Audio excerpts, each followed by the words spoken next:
نحمده ونصلي على رسوله الكريم أما بعد فأعوذ بالله من الشيطان الرجيم بسم الله الرحمن الرحيم رب اشرح لي صدري ويسر لي أمري واحلل عقدة من لساني يفقهوا قولي ربي زدني علما اللهم فقهنا في الدين اللهم إني أسألك علما نافعا ورزقا طيبا وعملا متقبلا اللهم انفعنا بما علمتنا وعلمنا ما ينفعنا وزدنا علما آمين يا رب العالمين. السلام علیکم ورحمۃ اللہ وبرکاتہ. تقسیم کے بارے میں آیات، وراثت کی تقسیم کس طرح کی جائے گی، ان آیات کے سب سے پہلے روٹس دیکھتے ہیں.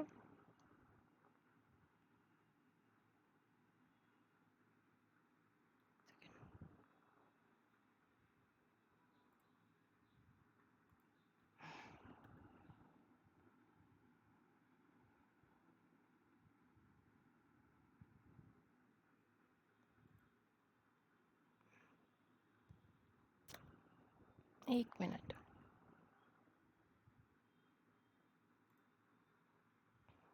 جی، یوصیکم اللہ فی اولادکم. ٹھیک ہے، یوصیکم وصیت کرتا ہے تم کو اللہ تعالیٰ فی اولادکم تمہارے بارے میں.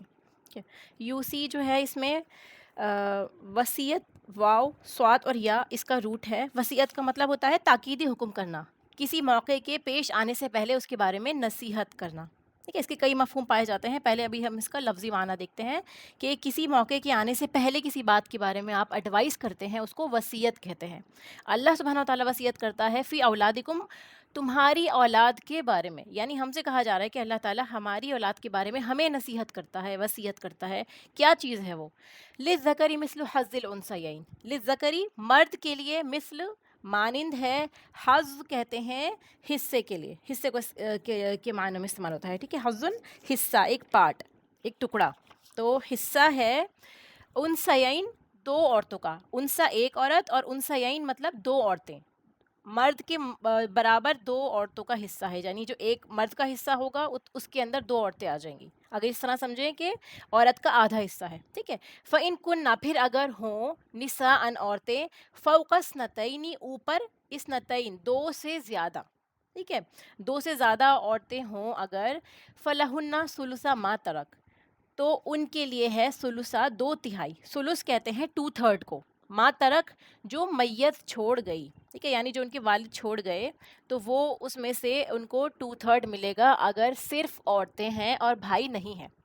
کیا ابھی صرف ان کا ترجمہ سمجھے، میں ڈیٹیل میں انشاءاللہ تفسیر میں بتاتی ہوں. وَإِن كَانَتْ وَاحِدَةً اور اگر ہو وہ واحدتاً ایک عورت، یعنی ایک ہی وارث ہو اور وہ عورت ہو، فلح نصف تو اس کے لیے ہے آدھا. نصف آدھا ہے، یعنی جتنا بھی وارث کے لیے ہوتا ہے جو میت چھوڑ گئی ہے اس میں سے اس کی اولاد کو، جو سنگل چائلڈ ہے فیمیل چائلڈ، اس کو صرف آدھا حصہ ملے گا. ولی ابوئی ہی اور اس کے ماں باپ کے لیے، یعنی اس کی بیٹی کو دینے کے بعد اس کے جو میت ہے اس کے ماں باپ کو کیا حصہ ملے گا؟ لکل واحدن ہر ایک کو، یعنی دونوں پیرنٹ کو میت کے کیا ملے گا؟ السدس 1/6 ایچ. ٹھیک ہے، اس میت کے ماں باپ کو بھی ملے گا، اور اگر اس کی صرف ایک ہی لڑکی ہے. مما ترک اس میں سے جو اس نے چھوڑا، ان کان لہو ولد اگر ہے اس کے لیے کوئی اولاد، اس کی کوئی اولاد ہے، اس سچویشن میں پیرنٹس کے پاس جائے گا اگر ایک اولاد اس کی لڑکی ہے. فَإِن لَمْ يَكُنْ لَهُ ولد اگر نہیں ہے اس کے لیے کوئی بھی اولاد.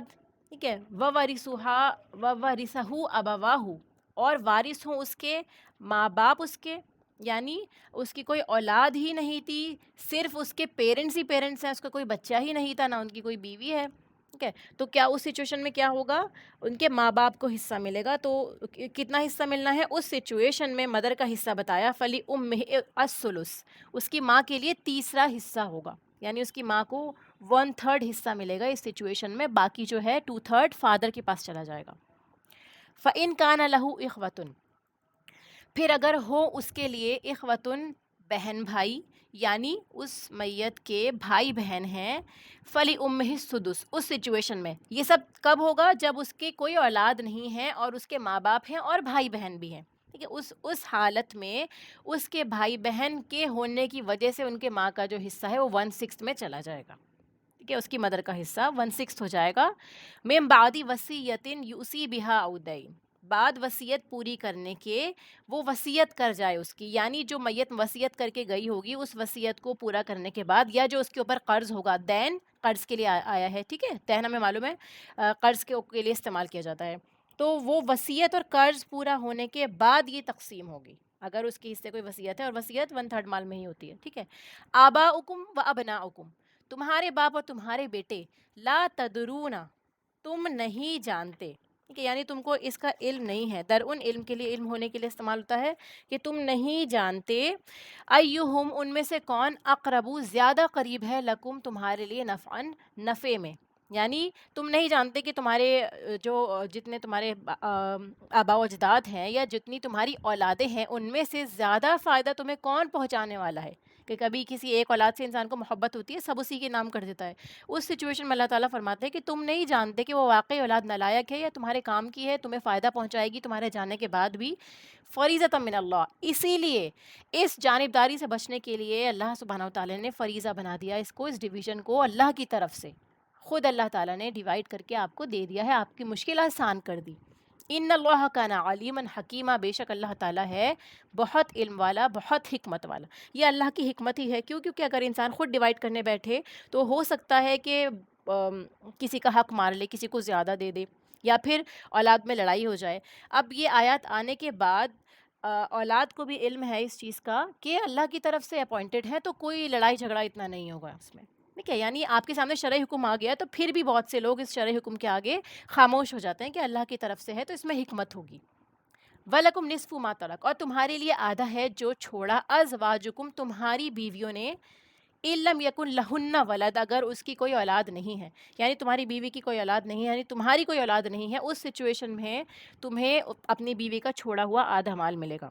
فَإِن كَانَ لَهُنَّ، پھر اگر ہے ان کے لیے کوئی اولاد، یعنی اس عورت کی کوئی اولاد بھی ہے، تمہاری وائف کی جس کی ڈیتھ ہو گئی ہے کوئی اولاد نہیں ہے، تو تمہیں اس کا 1/2 مل جائے گا، لیکن اگر اس کی کوئی اولاد ہے تو تمہارے لیے 1/4 ہوگا، ٹھیک ہے، میت عورت ہے تو اس کے ہسبینڈ کو اس کی چلڈرنس کی پریزنس میں 1/4 حصہ ملے گا، باقی ان کے چلڈرنس کو جائے گا، ٹھیک ہے۔ مما ترکنا من بعد وصیت یوصینا بها او دین، سیم آیت ریپیٹ ہو رہی ہے، اس کو بار بار ڈیفائن نہیں کروں گی، اس سے ٹائم بہت زیادہ یوز ہو جائے گا، ٹھیک ہے، تو اس میں سے جو وہ چھوڑ جائے اس کی وصیت، اس عورت کی وصیت بھی پوری ہو جائے اور اس کا قرض ادا ہو جائے اس کے بعد، وَلَهُنَّ الرُّبُعُ مِمَّا تَرَكْتُمْ، اور ان عورتوں کے لیے چوتھائی حصہ ہے، مما اس میں سے جو ترک تم چھوڑا تم نے، یعنی اگر مرد کی ڈیتھ ہو جاتی ہے اس کے بعد جو اس کا مال چھوٹا ہوا ہوگا اس میں عورت کا 1/4 ہوگا، ابھی ہم نے پیچھے مرد کا پڑھا نا 1/2 ہوگا، عورت کا، اس کی بیوی کا 1/2 ہوگا اگر اس کی کوئی اولاد نہیں ہے، ان لم یکن لکم ولد، اس کی کوئی اولاد نہیں ہے تو، فَإِن كَانَ لَكُمْ، لیکن اگر اس کے لیے کوئی اولاد ہے، وَلَدٌ فَلَهُنَّ الثُّمُنُ، تو اس سچویشن میں اس کی بیوی کا 8واں حصہ ہوگا، مما ترکتم، اس میں سے جو چھوڑا تم نے، ٹھیک ہے، یعنی جو تم چھوڑ جاؤ اس میں سے تمہاری بیوی کو 1/8 ملے گا اگر تمہارے بچے بھی ہیں، من بعد وصیت توصون بها او دین، ٹھیک ہے، یہاں پہ وصیت پوری ہونے کے بعد جب آپ وصیت ادا کر دیں گے پھر جو بھی ہو اس میں سے ڈیوائڈ کریں گے۔ وَإِن كَانَ رَجُلٌ، اور اگر ہے کوئی مرد، یو رسو، جس کی میراث لی جا رہی ہے، یعنی جس کا مال تقسیم ہو رہا ہے، اس کی وہ میت ہے، آدمی ہے، رجلن ایک آدمی ہے جو کلالہ ہے، ٹھیک ہے، کلالتن، جو کلالتن کا لفظ یہاں استعمال ہوا ہے، کلالتن جو ہے کلن سے بنا ہے، اس کا کیا معنی ہوتا ہے، تھک جانا، یعنی جو اتنا تھک گیا ہے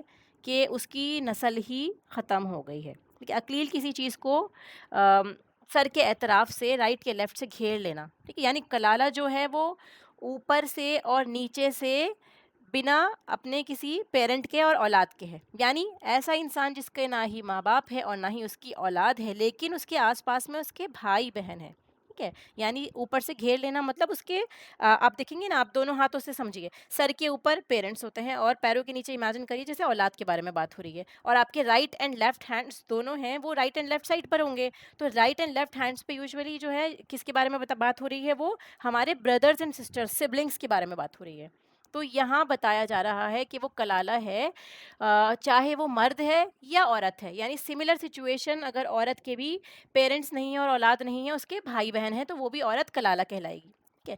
وَلَهُ أَخٌ أَوْ أُخْتٌ، پھر اس کے لیے یعنی اس آدمی کے لیے اگر ایک بھائی ہے اور ایک بہن ہے تو دونوں کو کیا ملے گا؟ 1/6 ملے گا.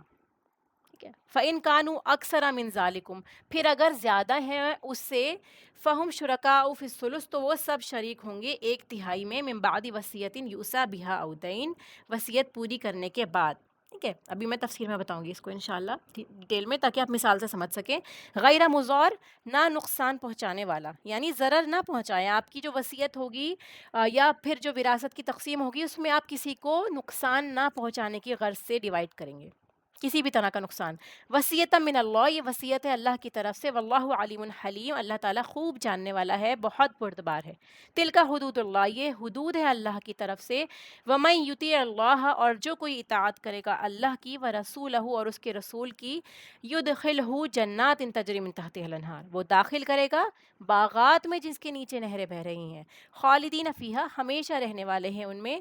وذالک فوز العظیم، اور یہ فوز ہے، کامیابی ہے بہت بڑی.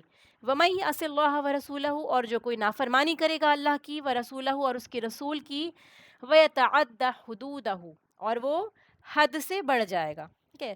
وَيَتَعَدَّ، عین دال واو اس کا روٹ ہے، یعنی حد کو تجاوز کر جانا، حد سے بڑھ جانا. عدوٌ بھی ہم نے پڑھا ہے نا، عدوٌ دشمن کے لیے، عداوت بھی اسی سے بنا ہے، یعنی اپنی لمٹ کو کراس کرنے والا. تو حد سے بڑھ جانا، تجاوز کر جانا. حدودہ، اللہ کی حدود کو، تو اس کے لیے کیا انجام بتایا؟ یدخلہ نارن، کہ اسے داخل کرے گا اللہ تعالیٰ آگ میں، خالدن فیہا، وہ اس میں ہمیشہ رہنے والا ہے. وَلَہُ عذاب مہین، اور وہ عذاب جو ہے مہین ہے. مہین رسوا کرنے والا، بے عزتی والا عذاب اس کو ملے گا. ٹھیک ہے.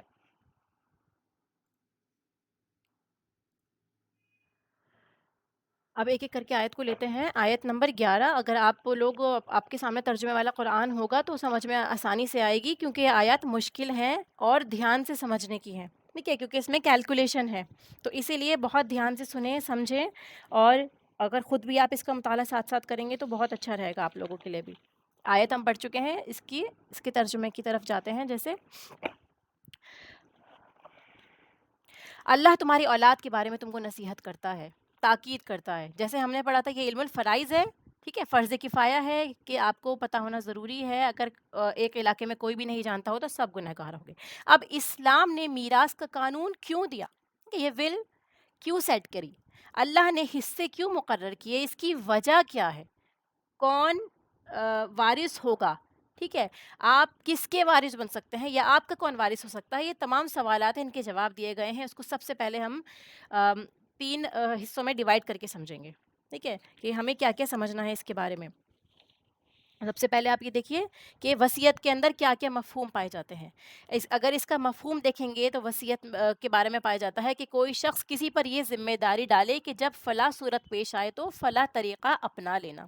یہ بھی وصیت کا ایک مفہوم ہے، کسی کو آپ نے ذمہ داری دی. ٹھیک ہے. پھر دوسرا پوائنٹ ہے شفقت اور ہمدردی کرنا. یہ بھی وصیت کے مفہوم میں آتا ہے، شفقت کرنا اور کسی کے ساتھ ہمدردی کرنا. پھر تیسرا معنی عہد اور معاہدے کی ذمہ داری. یہ بھی وصیت کے اندر آتا ہے کہ آپ کو کوئی معاہدہ دیا، اس کو آپ نے پورا کرنا ہے، تو یہ بھی وصیت کی کیٹیگری کے اندر آتا ہے. اللہ سبحانہ و تعالیٰ کو تمہاری اولاد کے بارے میں تم سے زیادہ فکر ہے. ٹھیک ہے، یہاں بتایا نا کہ اللہ تعالیٰ تمہاری اولاد کے بارے میں تمہیں وصیت کر رہا ہے، تو گویا ماؤں سے زیادہ پیار کرنے والا رب ہمارا، اس نے ہماری اولاد کا بھی حق ہم سے دلوایا. یعنی ماں باپ سے ان کی اولاد کا حق بھی اللہ سبحانہ و تعالیٰ دلوا رہا ہے، انہیں ایسے نہیں چھوڑ رہا. اتنا پیار کرنے والا ہمارا رب ہے. پھر اب دیکھیے اردو میں وصیت کے ترجمے کے پیرلل کوئی لفظ نہیں ملتا. عربی میں جو لفظ ہے نا یہ وصیت، تو کوئی ایسا اس کا ترجمہ نہیں ملتا. اس کے الگ الگ مفہوم جیسے میں نے آپ کو بتائے، اس کے مطابق آیات کی کانٹیکس میں ہم اس کو سمجھیں گے کہ انسان خود وصیت نہیں کر سکتا تھا، یہ اللہ نے حق دیا ہے ان کو، وارثوں کے لیے وصیت نہیں ہوگی. ٹھیک ہے، یعنی وصیت وہ والا پارٹ جو ہم اپارٹ فرام دس وراثت کے کہیں گے، ان کے لیے وارثوں کو اس میں حصہ نہیں ہے. جو اللہ تعالیٰ نے ان کے لیے آلریڈی وراثت میں حق دیا ہے، ہم پہلے اس کے بارے میں پڑھیں گے، کیونکہ باقی ہمیں پتہ ہے 1/3 حصہ ہے جو آپ کے انڈر ہے، آپ اس میں سے جتنا چاہے وصیت کر سکتے ہیں. یہ اس میں کنفیوز نہ ہوئے گا، یہ جو وصیت کے بارے میں بات آ رہی ہے نا کہ اللہ تعالیٰ تم کو وصیت کر رہا ہے، یہ وراثت کی تقسیم کے بارے میں اللہ تعالیٰ کی طرف سے ہے. اور وہ وصیت جو انسان کے اوپر ہے کہ وہ اپنے مال میں سے تصرف کر سکتا ہے، وہ وصیت بتائی ہے 1/3 آپ کے مال کا. اس کو حدیث سے سمجھیے. آپ صلی اللہ علیہ وسلم نے فرمایا اگر کوئی شخص وصیت کرنا چاہتا ہو تو اسے 2 راتیں بھی ایسی نہیں گزارنی چاہیے کہ وصیت اس کے پاس لکھی ہوئی نہ ہو، کہ وارث کے حق میں وصیت نہیں ہوگی. ٹھیک ہے، یہ حدیث ہم لاسٹ کلاس میں بھی پڑھ چکے ہیں، صرف ایز اے ریمائنڈر اس کو اس کے لیے، اس کی تاکید کے لیے بتایا. پھر اس کے بعد آتا ہے، دیکھیے اللہ نے ہر صاحب حق کا حق مقرر کر کے دیا. رسول اللہ صلی اللہ علیہ وسلم فرماتے ہیں لہٰذا اب وارث کے حق میں وصیت جائز نہیں. آخری حد 1/3 مال کی ہے، یعنی اگر تم اولاد کو مالدار چھوڑ جاؤ تو اس سے بہتر ہے کہ تم کو ان کو محتاج چھوڑو. آپ نے کیا کیا؟ اپنے سارا کا سارا مال اپنی زندگی میں ہی ڈونیٹ کر دیا، صدقہ کر دیا، رفاہ عامہ میں لگا دیا، اور اولاد آپ کی بالکل فقر و فاقے میں پڑی ہوئی ہے. کیوں کرتا ہے انسان ایسا؟ جب اولاد کو سبق سکھانا مقصود ہو. ٹھیک ہے، تو اللہ تعالیٰ اس چیز سے منع فرماتا ہے. رسول اللہ صلی اللہ علیہ وسلم فرماتے ہیں کہ آپ ان کو محتاج نہ چھوڑیں، بے شک جو مال تم اللہ کی راہ میں خرچ کرو گے اس سے بہتر تم کو ملے گا، حتیٰ کہ اس نوالے پر بھی تم کو اجر ملے گا جو تم اپنے بیوی کے منہ میں رکھتے ہو. ٹھیک ہے، یعنی بچوں کے لیے مال چھوڑ جانا بھی باعث اجر ہے، صدقہ شمار ہوتا ہے یہ بھی آپ کی طرف سے. یعنی ایک آپ کو آپ کے لیے، اگر اپنے اولاد کے لیے چھوڑ کے جاتے ہیں تو یہ آپ کی طرف سے صدقہ شمار ہوگا آپ کی اولاد کے لیے. تو اللہ تعالیٰ نے صاحب حقوق کو حق دلوایا کہ اصل وارث محروم نہ ہو جائے. حضرت عبداللہ ابن عباس رضی اللہ تعالیٰ عنہ کی حدیث ہے کہ کاش لوگ 1/3 سے بھی کم کر لیں، یعنی جو ان کو یہ رخصت ملی ہے کہ وہ 1/3 مال دوسروں کو بھی دے سکتے ہیں غیر وارثوں کے علاوہ یا غیر وارثوں کو، تو وہ 1/3 کی جگہ 1/4 کر دیں. کیونکہ آپ صلی اللہ علیہ وسلم نے فرمایا تھا کہ یہ 1/3 بھی زیادہ ہے کہ اگر تم اس کی وصیت کرتے ہو. یعنی اپنی اولاد کے لیے آپ اچھا خاصا مال چھوڑ کے جائیں، ان کو صحیح تربیت دیں تاکہ وہ اس کو اچھے سے استعمال بھی کریں. ان کو محروم کرنے کا کیا فائدہ؟ اپنی اولاد کو محتاج نہ چھوڑیں، خواہ زندگی میں اپنے اہل خانہ سے تکلیف ہی کیوں نہ پہنچی ہو. ان سے انتقام کے بدلے میں آپ ایسا نہ کریں. کیوں؟ کیونکہ اللہ تعالیٰ زیادتی کرنے والوں کو پسند نہیں فرماتا.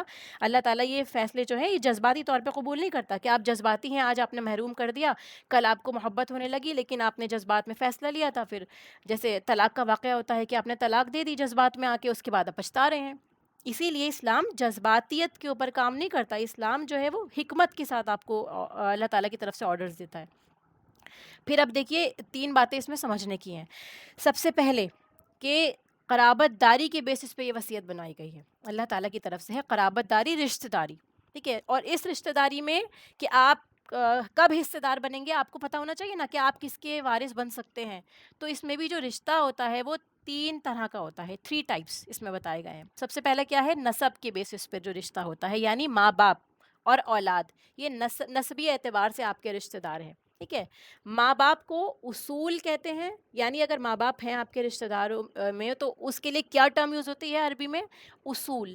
ٹھیک ہے، حمزہ صاد واو لام، جو ایکچولی روٹس سے بنا ہے. اصل جو ہے وہ جڑ کو کہتے ہیں، تو روٹس آپ کے ماں باپ ہیں. پھر اس کے بعد اولاد کو فروع کہتے ہیں. کیوں؟ کیونکہ فروع برانچز کے لیے استعمال ہوتا ہے، تو اولاد آپ کی برانچز کی طرح ہے، اس لیے اولاد کو فروع کہتے ہیں. اور جو بہن بھائی ہیں وہ حواشی ہیں، جو آپ کو سائٹ سے کور کرتے ہیں. یہ ہو گیا نسب کے اعتبار سے جو لوگ آپ کے وارث بنیں گے. پھر نکاح کے اعتبار سے جو ہوتا ہے، یعنی نکاح کے اعتبار سے آپ کی بیوی. اب صحیح نکاح اس میں شامل ہے، یعنی صحیح طور پہ معروف طریقے پہ نکاح ہوا ہے تو اس سچویشن میں ہی وہ جو عورت ہے وہ آپ کی وارث بنے گی. ایسا نہ ہو کہ وہ زنا کے نتیجے میں ہو، یا وہ نکاح جو عام بھی نہیں ہے یا بنا وارثوں کے ہے. وہ جو ساری شرائط ہمیں معلوم ہے، ہم نے پڑھ رکھی ہے. اگر نکاح کے بعد طلاق دے دی گئی لیکن طلاق رجعی ہے، ٹھیک ہے، اور عورت کی عدت نہیں گزری تو عورت وارث ہوگی. طلاق رجعی کے دوران، کیونکہ عورت سے رجوع کرنے کا حق رہتا ہے نا، اس سچویشن میں اگر آدمی کی ڈیتھ ہو جاتی ہے تو پھر عورت وارث بنے گی. لیکن اگر اس کی 3 مہینے پورے ہو چکے تھے اور وہ طلاق رجعی بائن میں چینج ہو گئی ہے، ٹھیک ہے، تو اس سچویشن میں اگر آدمی کی ڈیتھ ہو جاتی ہے، 3 مہینے ہو چکے ہوتے ہیں عورت کو الگ ہوئے ہوئے، تب عورت وارث نہیں بنے گی. کیونکہ وہ طلاق بائن ہو جاتی ہے، پھر سے اس کا نکاح، ہم نے پڑھا تھا کہ اسے پھر سے نکاح کرنا ہوتا ہے نئے سرے سے. اس سچویشن میں عورت وارث نہیں بنے گی. پھر اس کے علاوہ اگر عقد ہو چکا، رخصتی نہیں ہوئی، یعنی آپ کو پتہ ہے نکاح ہو گیا لیکن رخصتی نہیں ہوئی، اس سچویشن میں بھی عورت وارث ہوگی.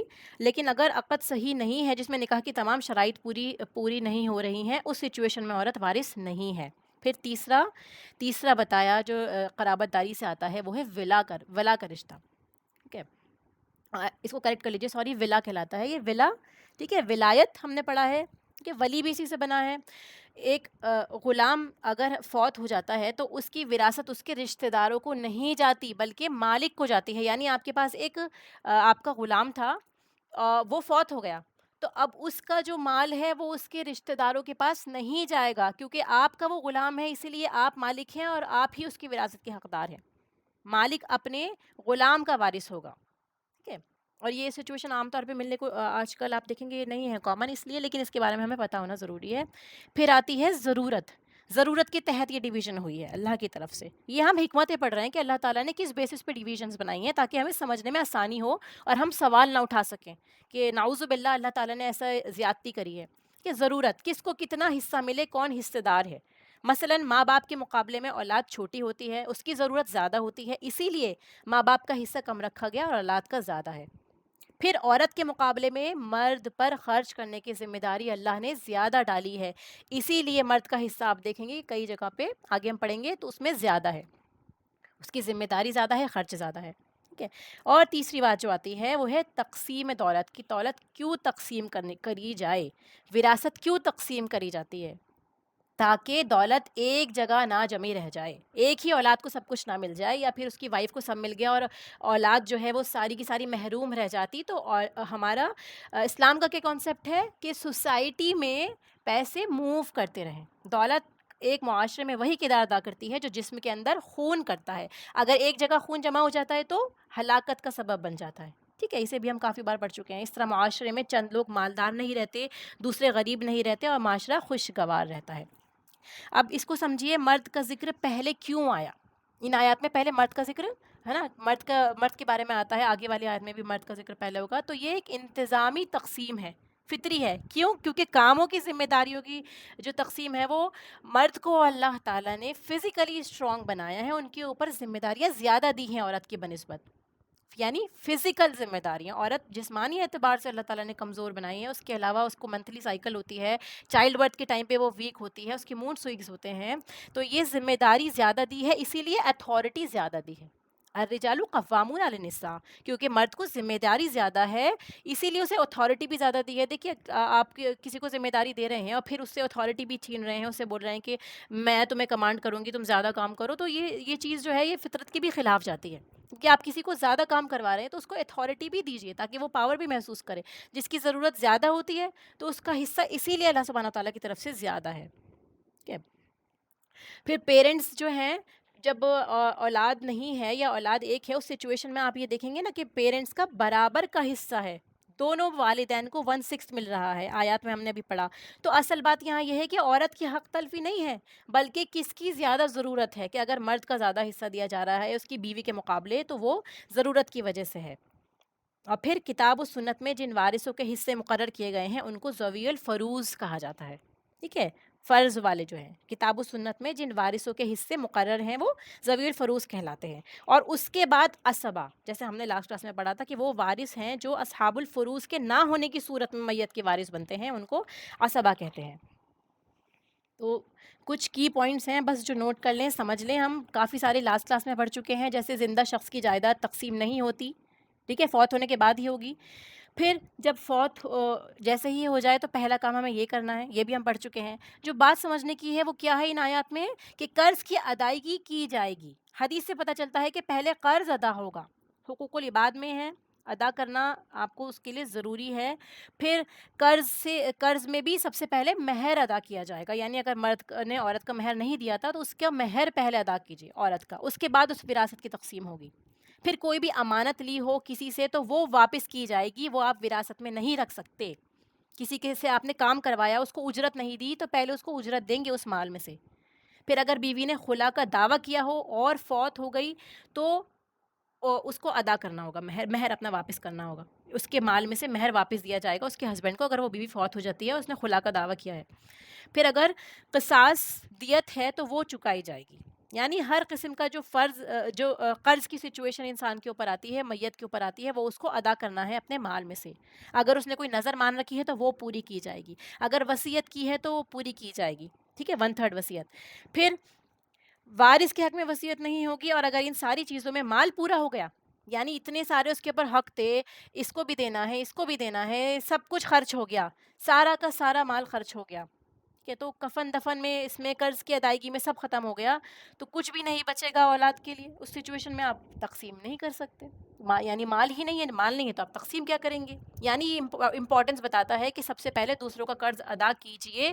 اگر آپ نے دوسروں کا حق مارا ہوا ہے تو وہ ادا ہوگا، اس کے بعد جو مال بچا ہوگا پھر اس میں سے آپ اپنی اولاد کو حصہ دیں گے.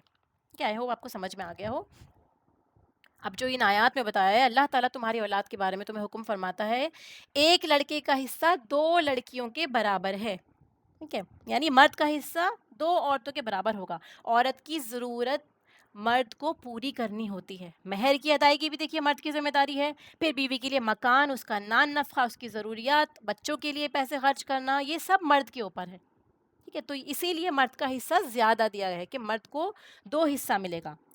پھر اس کے بعد اگر 2 سے زیادہ عورتیں ہیں، ٹھیک ہے، جیسے اولاد ہے، اولاد میں سے اگر 2 سے زیادہ لڑکی ہے، یعنی ان کی جو فیمیل چائلڈ ہے وہ 2 سے زیادہ ہیں، اس سچویشن میں اگر مرد نہیں ہے، اس کا کوئی بھائی نہیں ہے، ان بہنوں کا بھائی نہیں ہے، تو پھر کیا ہوگا؟ پورے مال میں سے 2/3 حصہ لے کے ان دونوں بیٹیوں کو دے دیا جائے گا برابر کر کے، اور باقی جو 1/3 بچا ہے وہ اسبا کے پاس جائے گا، جو میت کا قریبی مرد رشتہ دار ہے. ٹھیک ہے، اگر مرنے والے کے نہ ماں باپ اولاد ہوں، صرف 2 لڑکیاں ہوں، اس سچویشن میں ہی ہوگی جیسے ہم نے آیت میں پڑھا. اگر صرف لڑکیاں ہی ہوں اور 2 سے زیادہ ہوں تو انہیں مال متروکہ کا 2/3 ملے گا. اگر ایک لڑکی ہو، ایک لڑکا ہو، تو اس سچویشن میں لڑکی کو 2 گنا ملے گا. ایک ہی بیٹی ہو، صرف ایک ہی لڑکی ہے آپ کی، کوئی لڑکا نہیں ہے، اور ڈیتھ ہو جاتی ہے، اس سچویشن میں آپ کی فیمیل چائلڈ کو پوری پراپرٹی میں سے 1/2 ملے گا، صرف آدھا حصہ ملے گا. 1/6 جائے گا اس کی ماں کو، اور 1/6 جائے گا اس کے باپ کو، دونوں کو برابر حصہ ملے گا. یعنی میت کے ماں باپ کو جائے گا، اور بچا ہوا 1/6 جو ہے وہ اسبا کے پاس چلا جائے گا. اب پھر جیسے ہم نے اس لاسٹ میں پڑھا یہاں پہ کہ اگر اولاد نہ ہو اور ماں باپ وارث ہوں تو اس کی ماں کے لیے تیسرا حصہ ہے. اگر اس کی اولاد نہیں ہے، ماں باپ وارث ہیں، تو 1/3 حصہ اس کی ماں کا ہے، اور باپ کا 2/3 حصہ ہے، بطور اسبا بھی باپ کو ملے گا، کوئی اولاد نہیں ہے تو. ٹھیک ہے، جو ان آیات میں بالکل صاف آپ کے سامنے آ رہا ہے، اس میں کچھ فردر اور ایکسپلین کرنے کی ضرورت نہیں ہے. آیات اگر سمجھ میں آ گئی ہیں آپ کو تو آپ کو پتا ہوگا اولاد نہیں ہے، صرف والدین ہے، 1/3 ماں کا، 2/3 باپ کا. پھر میت کے کئی بھائی بہن ہیں، اس سچویشن میں ماں کا 1/6 حصہ ہو جائے گا، ماں کا کم ہو جائے گا. ٹھیک ہے، ماں کے حصے میں سے کمی ہو رہی ہے. اگر اولاد کے بھائی بہن ہیں زیادہ ہیں تو اس سچویشن میں اس میت کے جو بھائی بہن ہیں زیادہ ہیں تو پھر ماں کا حصہ جو ہے وہ 1/6 ہو جائے گا. اب وراثت کی تقسیم وصیت پوری کرنے کے بعد ہوگی، جیسے ہم نیچے پڑھ رہے ہیں، یہ حصہ اس وصیت کے بعد ہے جو مرنے والا کر گیا ہو یا ادائے قرض کے بعد. ٹھیک ہے، قرض کی ادائیگی بہت اہم ہے، جب تک قرض ادا نہیں ہوگا انسان کی جان نہیں چھوٹے گی. اس کی امپورٹنس دیکھیے آپ کہ رسول اللہ صلی اللہ علیہ وسلم نے ایک صحابی کی نماز جنازہ شہادت کے بعد بھی ادا نہیں کی، کیونکہ اس پر قرض تھا. جب حضرت علی رضی اللہ تعالیٰ نے قرض کی ادائیگی کا کہا، تب آپ نے اس کی نماز جنازہ ادا کری، یعنی آپ نے اس کی نماز تک نہیں پڑھائی. اتنا سیریس آفینس ہے یہ اگر آپ نے اپنا قرض ادا نہیں کیا اور آپ کی موت ہو جاتی ہے. ایک شخص نے رسول اللہ صلی اللہ علیہ وسلم سے فرمایا کہ اگر میں خدا کی راہ میں مارا جاؤں تو کیا آپ کے خیال میں میرے گناہ دور کر دیے جائیں گے؟ آپ نے فرمایا ہاں، اگر تو صبر کرنے والا، ثواب کا طالب ہے اور آگے بڑھنے والا ہو، پیچھے ہٹنے والا نہ ہو، مگر قرض معاف نہیں کیا جاتا. یعنی ساری کنڈیشن ہے، ٹھیک ہے، لیکن اگر قرض ہے تو وہ معاف نہیں آئے گا، معاف نہیں ہوگا. مجھ سے جبرائیل علیہ السلام نے یہی کہا ہے. یہ مسلم کی حدیث ہے. پھر ایک اور حدیث مبارکہ ہے کہ خون کا پہلا قطرہ گرتے ہی شہید کے سبھی گناہ معاف کر دیے جاتے ہیں سوائے قرض کے. یہ قیامت کے دن اس کی ادائیگی کرنی ہوگی، تبھی وہ جنت میں داخل ہوگا. اور قیامت والے دن ہم قرض کی ادائیگی کیسے کریں گے؟ اپنی نیکیوں سے. لہٰذا اپنی زندگی میں ہی اپنے قرض کے معاملات کو صحیح کر کے جائیں کہ اللہ سے اس حال میں نہ ملے کہ ہم مقروض ہوں. اگر کوئی بیوی ہے جس کا مہر ادا نہیں کیا ہوا، وہ مہر ادا کیے بنا جو اس کا شوہر ہے وہ فوت ہو جاتا ہے، تو سب سے پہلے اس کا مہر ادا کرنا ہوگا۔ تو یہ سبق ہمیں کو ملتا ہے کہ انسان اپنے فرض کی ادائیگی کر دے، ٹھیک ہے، کسی کو کم زیادہ ملنا ہے اس کی فکر نہ کرے، کیونکہ ہمیں نہیں معلوم کہ آگے جا کے اللہ سبحانہ و تعالیٰ ہماری نیکیوں میں سے اس کا حصہ دلوا دے، ٹھیک ہے۔ پھر اس آیت کا آخری حصہ کہ تمہارے باپ ہوں، تمہارے آباء و اجداد ہوں، تمہارے بچے، تم نہیں جانتے کون ان میں سے تمہارے لیے نفع کے قریب تر ہے، تمہیں زیادہ فائدہ کون پہنچا سکتا ہے، ٹھیک ہے، دنیاوی اعتبار سے، دینی اعتبار سے، دونوں طرف سے۔ بعض اوقات صرف ماں باپ ہوتے ہیں یا اولاد کو ہی سارا فائدہ پہنچا دیتے ہیں، جیسے پیرنٹس ہیں، سب کچھ پیرنٹس کے نام کر دیا، یا اولاد ہے، اولاد کو ہی دے دیا، باقی سب کو محروم کر دیا۔ اللہ تعالیٰ اس سے منع فرماتا ہے کہ جو اللہ نے مقرر کیا ہے اس سے راضی ہو جاؤ۔ یہ تقسیم اس وجہ سے نہیں ہے کہ تمہیں کس سے زیادہ فائدہ ملنے والا ہے، تمہاری کون سی اولاد زیادہ فرما بردار ہے، تمہیں کون زیادہ اچھا لگتا ہے، ٹھیک ہے۔ تدرون جو یہاں آیا ہے درا یدری سے بنا ہے، یعنی بالواسطہ کسی چیز کا علم یا سمجھ حاصل ہونا، جاننا یا سمجھنا، اس کے لیے استعمال ہوا ہے، کسی چیز کے ذریعے آپ نے علم حاصل کیا۔ تو اللہ تعالیٰ فرماتا ہے یہ فریضہ ہے اللہ کی طرف سے، یہ علم آپ کو اللہ کی طرف سے ملا ہے، تقسیم اللہ کی طرف سے آئی ہے، لازم ہے آپ کو ضرور کرنا ہے۔ کیوں کرنا ہے ہمیں؟ سوال اٹھتا ہے نا، کیوں کریں؟ کیونکہ اللہ تعالیٰ علم والا اور حکمت والا ہے۔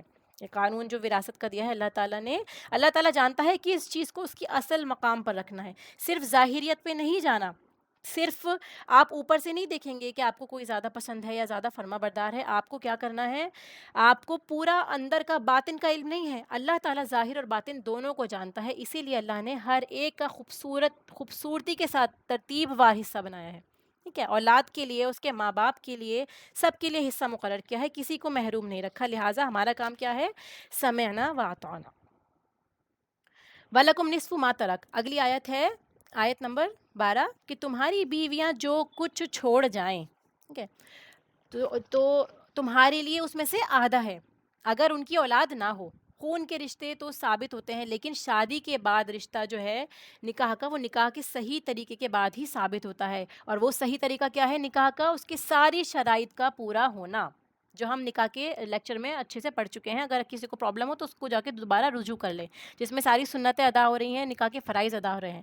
اگر طلاق دے دی گئی تو یہ شرط ختم ہو گئی، پھر وہ ازدواج میں ہی شمار نہیں ہوگی، تو وراثت کا حصہ اسے کیسے ملے، ٹھیک ہے۔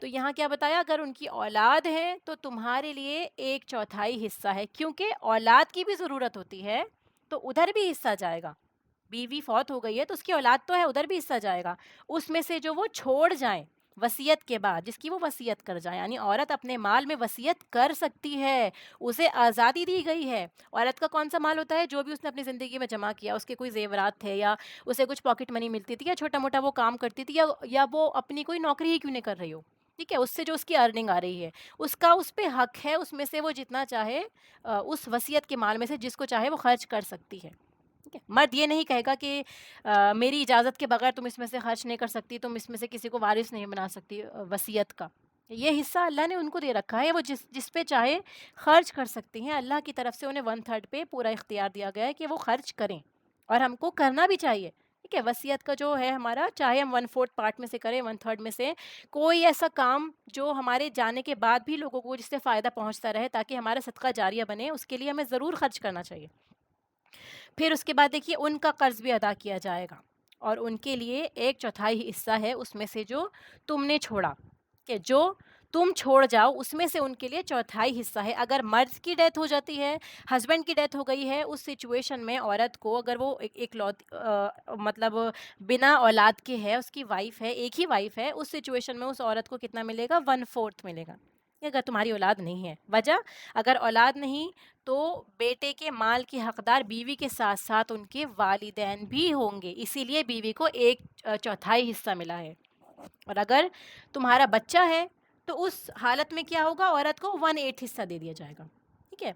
2 بیویاں اگر اس مرد کی ہیں تو ان دونوں بیویوں میں 1/8 حصہ بٹے گا برابر، اور باقی جو ہے ان کے پیرنٹس کو چلا جائے گا، ٹھیک ہے۔ اس میں سے جو تم نے چھوڑا تمہاری وصیت اور قرض کی ادائیگی کے بعد، یہ سب وصیت اور قرض کی ادائیگی کے بعد ہوگا۔ پھر آتا ہے اور جن کی میراث لی جاتی ہے وہ مرد ہو یا عورت کلالہ ہوں، ٹھیک ہے، جیسے میں نے بھی بتایا نا، نہ ان کے ماں باپ ہیں نہ اولاد ہے، لیکن حواشی ہیں یعنی بھائی بہن ہیں. ٹھیک ہے، تو اب یہ دیکھیے، اگر ایک بہن ہے اور ایک بھائی ہیں تو ہر ایک کے لیے ان دونوں میں سے ایک 1/6 حصہ ہوگا. ٹھیک ہے، 1/6 ہے دونوں بھائی بہنوں کے لیے اگر ایک ایک ہیں. مرد اور عورت کو یہاں پہ برابر ملا ہے، کہ اس لیے جینڈر انیکوالٹی نہیں ہے. اللہ تعالیٰ نے یہاں برابر تقسیم کری. کیوں؟ کیونکہ جو بھائی بہن ہیں ان کا اپنا بھی ان کے اپنے، وہ خود بھی کسی کے وارث ہوں گے، یا پھر ان کے ہسبینڈ وائف ہیں، یا وہ اپنا کماتے ہیں، جو بھی سچویشن ہے یعنی ان کو مل رہا ہوگا. وہ بھائی پہ ڈیپینڈنٹ نہیں ہے، لیکن کیونکہ ان کا آس پاس میں کوئی بھی نہیں ہے، سب سے قریبی رشتہ دار وہی ہیں اس میت کے، اسی لیے اللہ کی طرف سے ان کو حصہ مل رہا ہے کچھ. لیکن یہاں ان کو اتنی ضرورت نہیں ہوگی، کیونکہ ڈائریکٹلی بھائی کے اوپر بھائی بہنوں کی ذمہ داری نہیں آتی. ٹھیک ہے، تو اگر وہ زیادہ ہوں، یعنی اگر زیادہ ہیں عورتیں تو سب شریک ہوں گی اس میں سے. باقی دوسری طرف وصیت کے پورا ہونے کے بعد، جیسے یہاں پہ دیکھیے نا کیا لکھا ہے، اس سے زیادہ ہوں گی تو 1/3 میں سب شریک ہیں. بہنیں زیادہ ہیں یا بھائی بہن دونوں زیادہ ہیں تو اس سچویشن میں 1/3 میں سب شریک ہو جائیں گے قرض کی ادائیگی کے بعد. کسی کو بھی نقصان نہیں دیا جائے. ٹھیک ہے، یہاں بتایا کہ اوروں کا نقصان نہ کیا گیا ہو. مثلاً مرنے والا اپنے مال سے 1/3 سے زیادہ وصیت کر جائے، یہ بھی ظلم ہوگا وارثوں پر. عموماً یہ کلالہ کے کیس میں ہوتا ہے کہ جب بہن بھائیوں سے عموماً بنتی نہیں ہے تو انسان ڈر کے مارے کیا کرتا ہے، ان کو نقصان پہنچانے کے لیے کہ میرے بھائی بہن کو سارا مال ہڑپ جائیں گے، وہ سب کا سب چیریٹی میں دیا جاتا ہے، ڈونیشن میں دیا جاتا ہے. ٹھیک ہے، تو یہ بھی نقصان پہنچانے کا ایک طریقہ ہے. آپ ایسا نہیں کر سکتے، خواہ وہ آپ کا مال ہے، لیکن اللہ تعالیٰ نے آپ کے بھائی بہنوں کو، چاہے کتنی بھی نہ بنتی ہو، آپ کے بھائی بہنوں کو حصہ دیا ہے آپ کے مال میں. اللہ تعالیٰ فرماتا ہے یہ وصیت ہے اللہ کی طرف سے، اللہ تعالیٰ نے آپ کو وصیت کر کے دی ہے. کسی انسان کا اس میں اپنا اختیار نہیں ہے، یہ اللہ کا فیصلہ ہے. کہ پھر وہی والی بات آتی ہے کہ اللہ تعالیٰ علم والا ہے اور حلم والا ہے. کہ حلیم ہے اللہ تعالیٰ، بردبار ہے، یعنی جس کے فیصلے حکمت پر مبنی ہیں، حلم پر مبنی ہیں. اللہ تعالیٰ سوچ سمجھ کے فیصلے کرتا ہے. اب ایک یہ بھی سوال ہے نا کہ جو مخنث ہوتے ہیں، یعنی جو نہ مرد نہ عورت ہیں، وہ پیدائشی مخنث ہے، ان کی جو کس طرح تقسیم ہوگی، ان کا جو وارث بننے کا جو رول ہے وہ کیا ہوگا. تو اس کے لیے بتائی جاتی ہے رولنگ کہ جو علامات ان میں زیادہ پائی جائیں گی اسی کے مطابق ان کو دیا جائے گا. یعنی اگر ان کے اندر فیمینائن فیچر زیادہ ہیں، وہ کیریکٹرسٹکس یا ٹریٹ زیادہ ہیں، تو پھر ان کو عورت کنسیڈر کر کے اس کا حصہ دیا جائے گا. اگر میلز کے فیچر زیادہ ہیں تو ان کو پھر وہ والا حصہ ملے گا، یعنی مرد کے مطابق ان کو حصہ دیا جائے گا. پھر اس کے بعد دیکھیے وصیت فرض نہیں ہے. اگر آپ نہیں کرنا چاہتے تو ضروری نہیں ہے کہ آپ کرے ہی کریں، آپ پورا مال بھی چھوڑ کے جا سکتے ہیں جو کہ پورے کا پورا وارثوں کو مل جائے، اس میں سے ڈویژن ہو جائے. یہ فرض میں نہیں آتا. فرض کیا ہے؟ جو اللہ تعالیٰ نے وراثت کی تقسیم دی ہے. ٹھیک ہے، اور وصیت کسی کو نقصان پہنچانے کے لیے نہیں کریں گے. اب یہاں پہ دیکھیے بھائی بہنوں کے بارے میں بھی بتایا جاتا ہے کہ جو بھائی بہن ہوتے ہیں وہ، ان کی بھی 3 قسمیں ہوتی ہیں. ایک ہوتے ہیں عینی، جو بھائی بہن ہیں وہ عینی بھائی بہن ہیں. عینی مطلب سگے، یعنی ایک ہی والدین کے آپ کے جو بھائی بہن ہوتے ہیں، جو آپ کے سگے بھائی بہن ہوتے ہیں، وہ عینی کہلاتے ہیں. دوسرے ہوتے ہیں اللاتی. ٹھیک ہے، اللاتی بھائی بہن عین سے، تو وہ سوتیلے بھائی بہن ہوتے ہیں جن کی جو ہے ماں الگ ہوتی ہے لیکن باپ ایک ہے. یعنی ایک ہی باپ ہے لیکن دو دو مائیں ہیں الگ الگ کی. ان کے جو بھائی بہن ہوں گے وہ اللاتی کہلائے جائیں گے. کہ جیسے یوسف علیہ السلام کے، ان کے جو بھائی تھے وہ الگ الگ ماؤں سے تھے لیکن باپ ان کے وہی تھے، ایک ہی تھے، یعقوب علیہ السلام، تو وہ اللاتی بھائی بہن کہلائیں گے. تیسری کیٹیگری ہے اخیافی. اخیافی کا مطلب یہ ہے کہ جن کی ماں ایک ہے، یعنی پہلے شوہر سے ایک اولاد تھی، پھر اس کی ڈیتھ ہو گئی، اس کے بعد دوسرے شوہر سے شادی ہو جاتی ہے، اس کی اولاد ہوتی ہے، تو ماں ایک ہے اور باپ الگ الگ ہوتے ہیں. ان کو اخیافی بھائی بہن کہتے ہیں، اخیافی. ٹھیک ہے، اب نقصان پہنچانے کے طریقے اس میں سے کچھ نوٹ کر لیجئے. جو نقصان پہنچایا جا سکتا ہے وہ یہ ہے کہ عورتوں کو حصہ ہی نہیں دیا جاتا، وصیت چھپا دی جاتی ہے.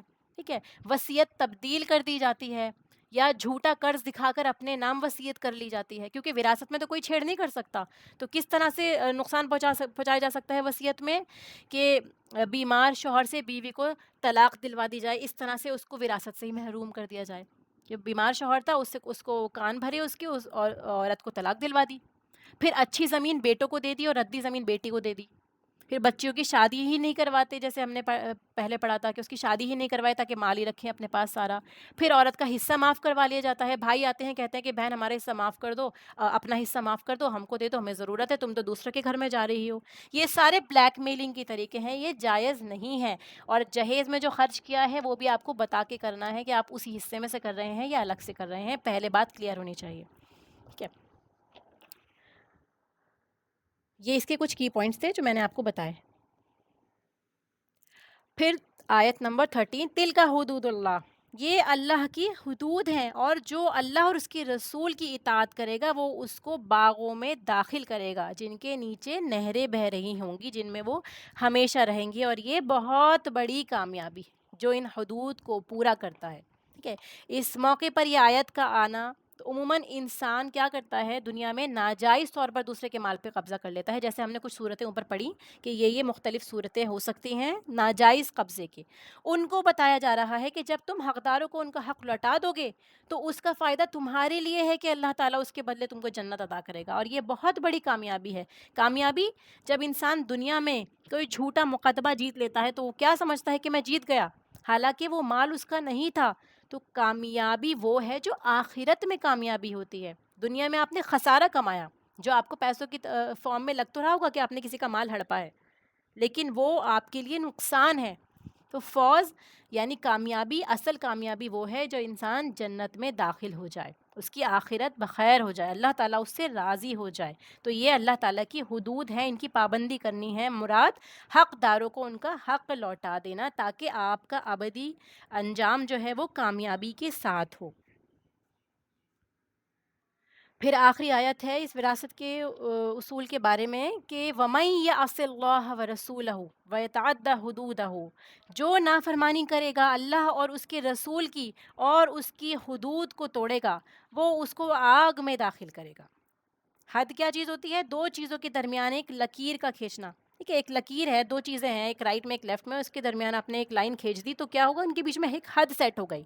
ٹھیک ہے، تو لکیریں تقسیم کے لیے ڈالی جاتی ہیں، باؤنڈریز کے لیے، تاکہ دونوں چیزیں آپس میں مکس نہ ہو. مثلاً دیکھیے ہماری باؤنڈری وال ہے، ٹھیک ہے، ہمارے پاس ایک زمین کا حصہ، ایک ٹکڑا ہے، اس میں ہم نے ایک باؤنڈری وال لگا دی ہے. اس سے آگے دوسرے بھائی کی زمین تھی، اب بھائی باہر چلا گیا، آپ نے دیکھا کہ وہ تو یہاں رہتا نہیں ہے، آپ نے کیا کرا؟ دیوار کو توڑا، کراس باؤنڈری کری، اس دیوار کو آپ نے آگے تک لے گئے اور اس کا حصہ بھی کچھ آپ نے اپنے اندر لے لیا. یہ کیا ہے؟ حدود کو توڑنا، کہ آپ نے اس طرح سے اللہ کی حدود کو توڑا. ایک مثال کے طور پہ میں نے آپ کو سمجھایا ہے. یا پھر کیا کرتے ہیں؟ بینک بیلنس غلط طریقے سے ہڑپ لیتے ہیں، کاغذات دیے، اس پہ جھوٹے سائن کروا لیے. بہت دیکھتے ہیں ہم لوگ، جو دیکھنے کو ملا ہے ہم لوگوں کو، نیٹ پہ بھی دیکھا ہے ہم نے، یا کچھ بھی سیریلز میں آپ دیکھتے ہوں گے. اس طرح سے کیا کرتے ہیں؟ غلط سائن لے کے پوری پراپرٹی اپنے نام کروا لیا. یہ بھی حدود کو توڑنے کی ایک فارم ہے. حدیث مبارکہ میں آتا ہے کہ اللہ نے اس شخص پر لعنت کی ہے جو زمین کے نشان مٹائے. زمین کے نشان کیسے؟ جیسے ڈویژن کے نشان ہے کہ آپ نے فلاں حد دے دی کہ اس گھر میں یا اس جگہ میں اتنا حق میرا ہے، اتنا میرے بھائی بہنوں کا ہے. اس نشانات کو مٹا کے ایسے ثابت کرنا جیسے کہ وہ حصہ آپ کا ہی ہے، تو یہ کیا ہے؟ اللہ کے غضب کو بھڑکاتا ہے. اب اللہ کا غضب آپ کو کہاں لے کے جائے گا؟ آپ کو جہنم میں لے کے جائے گا، جہاں پہ ہمیشہ ہمیشہ رہنا ہے. اللہ محفظنا. اس کے لیے رسوا کرنے والا عذاب ہے. رسوا کرنے والا، مہین ہا واو نون اس کا روٹ ہے، بے قدر کرنے والا، ذلیل اور رسوا کرنے والا، توہین آمیز. جیسے دنیا میں بھی آپ دیکھتے ہیں نا، آپ کی انسلٹ ہوتی ہے، آپ کہیں ایسی جگہ کھڑے ہوں، کوئی ایسی بات ہو جس میں آپ کی سب لوگوں کے بیچ میں بے عزتی ہو، آپ کو کب تک یاد رہتی ہے؟ تو ایسے ساری کائنات کے سامنے جتنے بھی مخلوق ہے سب کو جمع کیا جائے گا، انسانوں کو جمع کیا جائے گا، حساب کتاب ہو رہا ہوگا. اس وقت میں توہین ہوگی، وہ سب سے زیادہ شدید ہوگی. اب دیکھیے توہین آمیز عذاب جو ہے وہ دو چیزوں پر مشتمل بھی ہو سکتا ہے، یعنی جسمانی اور ذہنی عذاب مل رہا ہو آپ کو. ٹھیک ہے، جسمانی عذاب اور ذہنی، دو فارمز ہیں. فزیکل ٹارچر کے طور پہ، یعنی جس بھی طرح سے بتایا کہ فرشتے ماریں گے، مار پڑے گی، منہ چیرا جائے گا، یہ ہو گیا فزیکل ٹارچر. دوسرا ٹارچر کیا ہو سکتا ہے؟ مینٹل ٹارچر بھی جو ہوتا ہے، جو آپ کو دنیا میں محسوس ہوگا، آپ کو سکون نہیں ملے گا، بے چینی رہے گی، آپ پریشان رہیں گے ہر حال میں. یہ مینٹل ٹارچر کی ایک فارم ہے. ٹھیک ہے، جب انسان کا شعور بیدار ہو جاتا ہے تو جسمانی تکلیف کے ساتھ ساتھ اس کو ذہنی تکلیف بھی ہونے لگتے ہیں. یعنی آپ کے اندر ضمیر زندہ تھا، آپ کو پتہ ہے آپ نے غلط طریقے سے مال غصب کیا ہے، تو وہ مینٹل ٹارچر، وہ دنیاوی عذاب کی ایک فارم ہے.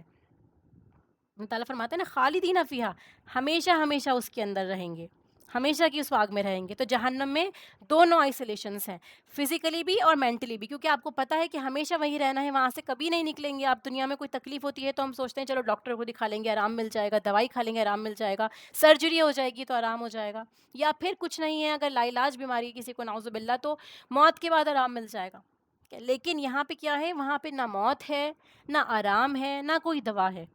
بے عزتی کا عذاب، جلنے کا عذاب، اللہ کی ناراضگی کا عذاب، تنہائی کا عذاب، یہ سارے عذاب ہے. تو یہ بہت گھاٹے کا سودا ہے. دنیا میں انسان چند ٹکوں کی خاطر اپنی آخرت برباد کر رہا ہے. تو ہمیں چاہیے کہ ہم خود بھی اویئر ہوں، دوسروں کو بھی اویئر کریں. یہ جو جائیداد کے ہڑپنے کا ہے، زمین ہڑپنے کا معاملہ ہوتا ہے، یہ بہت کامن ہے، ہم دیکھیں گے بہت زیادہ. اسی لیے اس کو جتنا زیادہ ہو سکے ہم لوگوں کو پڑھنا چاہیے، سیکھنا چاہیے اور سمجھنا چاہیے کہ کس طرح سے ہم اس سے بچ سکیں. ٹھیک ہے. اب دیکھیے وراثت میں کن لوگوں کا حصہ نہیں ہے یہ بھی جاننا ضروری ہے. ٹھیک ہے. جن کا ہے ہم نے پڑھ لیا کہ جس بیسس پہ آپ وارث نہیں ہوتے، اگر آپ نے اوپر کی ساری کنڈیشنز بھی پوری کری ہیں، جیسے ہم نے پڑھا قرابت ہو گیا، جس میں نسب ہے اور نکاح ہے اور ولا ہے، اس کے باوجود بھی اگر یہ اسباب آپ کو آپ کے ساتھ ہوتے ہیں یا پھر یہ چیزیں ہو جاتی ہیں جو مانع بنتی ہیں، رکاوٹ بنتی ہیں وراثت کی تقسیم کی، اس میں سب سے پہلی کیٹیگری کیا ہے؟ کفر کا ہونا. یعنی رشتہ دار کافر ہے تو وہ آپ کا وارث نہیں ہوگا. نہ مسلمان کافر کا وارث ہوتا ہے، نہ کافر مسلمان کا وارث ہوتا ہے. جیسے آپ مسلمان ہو جاتے ہیں، آپ کے رشتہ دار باقی کافر ہیں، تو آپ ان کو اپنے وراثت میں سے حصہ نہیں دیں گے، چاہے آپ کی اولاد ہی کافر کیوں نہ ہو، وہ آپ کا وارث نہیں بن سکتی. ٹھیک ہے. دوسرا ہے قتل، یعنی قاتل نے جان کر قتل کیا تو سزا کے طور پر مقتول کی جائیداد سے محروم رہے گا. فار ایگزامپل رشتہ داروں کو قتل کر دینا، باپ کا قتل کر دینا ہے کسی کا بھی صرف جائیداد کے لیے، اس سچویشن میں آپ کو جائیداد کا حصہ نہیں ملے گا، آپ محروم ہو جائیں گے شریعت کی روشنی میں. ٹھیک ہے. تاکہ ظلم آگے نہ بڑھ سکے. ٹھیک ہے. ظلم کو روکنا بھی تو ہے، ورنہ انسان کیا کرے گا؟ مال کے لالچ میں کیا کرے گا کہ جیسے ابھی آپ کو ضرورت ہے پیسوں کی اور آپ کو پتہ ہے کہ آپ کے پیرنٹس ہیں یا آپ کی وائف زندہ ہے، آپ نے کیا کیا؟ آپ کو پیسوں کے چکر میں، لالچ میں آپ نے ان کو مار ڈالا کہ ان کا مال آپ کو مل ہی جائے گا. ابھی جیتے جیتے وہ آپ کو نہیں دے رہے ہیں، تو استغفر اللہ، اس سچویشن سے بھی کہا ہے کہ پھر آپ کو اس کا حصہ نہیں ملے گا، آپ وارث نہیں بن سکتے اگر آپ قاتل ہو اس کے. پھر غلام، جیسے ہم نے پڑھا کہ غلام کی سچویشن میں ہوگا کہ غلام جو ہے نہ خود وارث ہوتا ہے کسی کا، نہ اس کا کوئی وارث ہوتا ہے رشتہ داروں میں سوائے مالک کے. ٹھیک ہے. خواہ مکمل غلام ہو یا آدھا غلام ہو. جیسے آدھا غلام کا کیا مطلب ہے کہ جیسے آپ نے کچھ حصہ دے دیا مال کا اپنا اور کچھ ابھی دینا باقی ہے، جس سے کے بعد آپ اپنی آزادی خرید سکتے ہیں. یعنی آپ نے اپنے مالک کو بولا کہ مالک میں اتنا مال آپ کو دینا چاہتا ہوں، آپ اس مال کے بدلے مجھے آزاد کر دیں. ٹھیک ہے. تو اس میں آتا ہے کہ حدیث میں آتا ہے ناقص آزاد کردہ غلام آزادی کے مطابق ہی وارث اور موروث ہوگا جتنا فیصد اسے آزادی ملی ہے. یعنی اگر اس نے آدھا مال، ایک تہائی مال اپنا دے دیا آزادی کا، اس کے مطابق ہی وہ اس میں حصے دار بنے گا. ٹھیک ہے. اس کا مالک، یعنی وہ صرف 2/3 میں ہی اس کو، اس کی پراپرٹی میں اگر 1/3 وہ دے چکا ہے آزادی کے لیے، تو اس کا مالک صرف 2/3 کا ہی وہ بنے گا اس کا وارث. باقی جو آزادی وہ خرید چکا ہے اس کا وہ وارث نہیں بنے گا. ٹھیک ہے.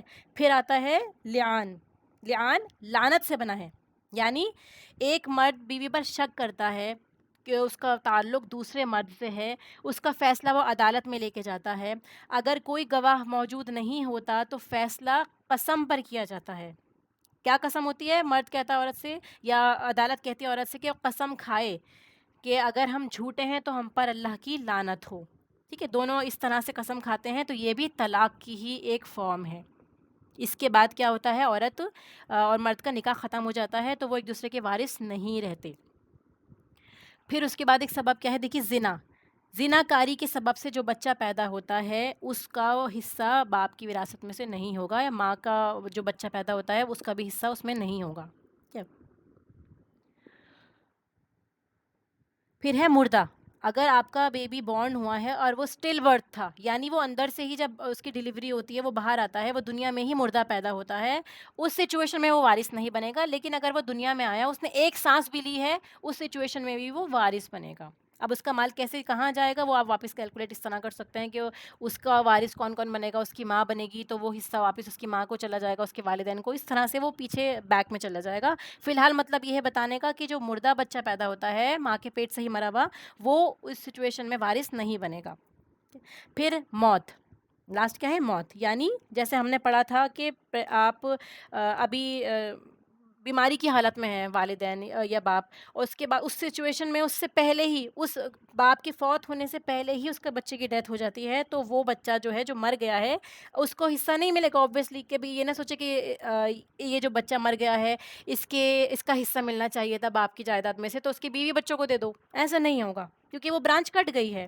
ٹھیک ہے، پہلے باقی ساری اولاد کو ملے گا، اس کے بعد اکارڈنگلی اگر وہ اسبا کی کیٹیگری میں آتا ہے تو اسے ملے گا، ادروائز اس کی بیوی بچوں کو حصہ نہیں ملے گا اس کی جائیداد میں سے. تو یہ ہماری آیات ہیں وراثت کے بارے میں جو ہم نے پڑھا. ان شاء اللہ تعالیٰ آپ کو سمجھ میں آیا ہوگا، اور کوئی بھی کوئری ہو تو آپ مجھ سے بھی پوچھ سکتے ہیں، اور خود بھی ایک بار ریڈ کریں گے تو آپ کو اور اچھے سے سمجھ میں آئے گا، کیونکہ صرف سننے میں ہی بہت ساری چیزیں نہیں سمجھ میں آتی ہیں، کافی بار پڑھنا بھی پڑتا ہے. آپ گو تھرو کریں گے آیات کو تو ان شاء اللہ یہاں سے جو آپ نے پڑھا اور سیکھا اس کے بعد آپ کو سمجھ میں آئے گا تھوڑا بہت، اور جتنا اچھے سے پڑھیں گے تفسیر میں پڑھیں گے تو آپ کو اور سمجھ میں آئے گا ان شاء اللہ. ان آیات کی تلاوت سن لیں ایک بار.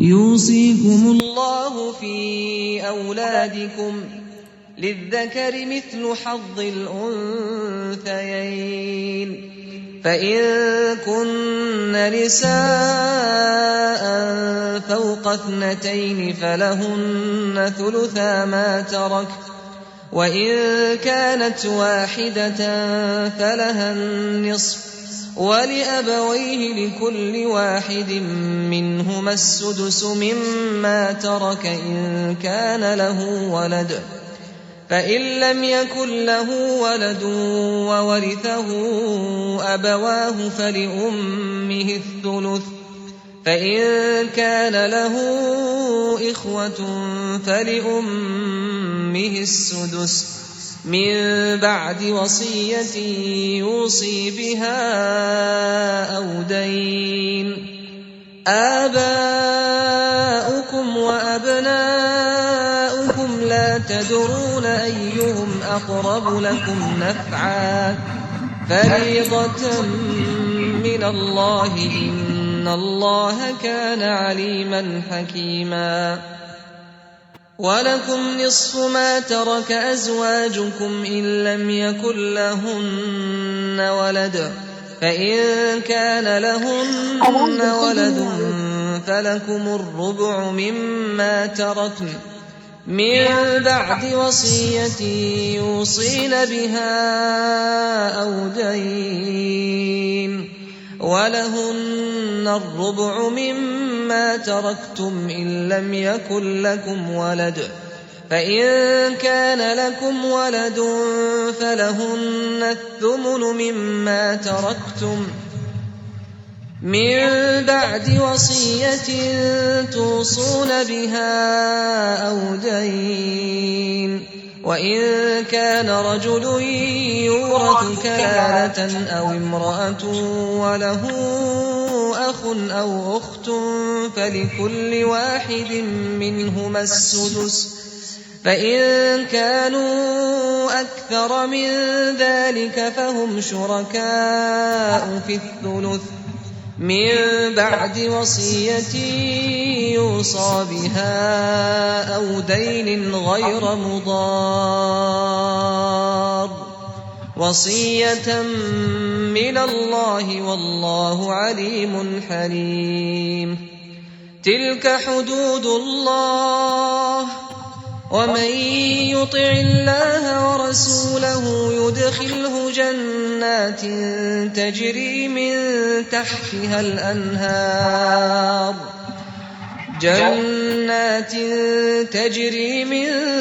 تحتها الأنهار خالدين فيها وذلك الفوز العظيم.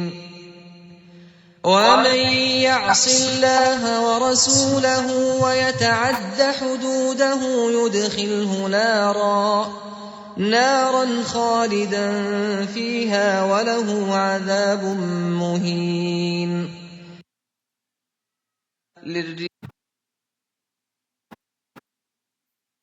وآخر دعوانا الحمد لله رب العالمين. سبحانك اللهم وبحمدك نشهد أن لا إله إلا أنت نستغفرك ونتوب إليك. السلام عليكم ورحمة الله وبركاته.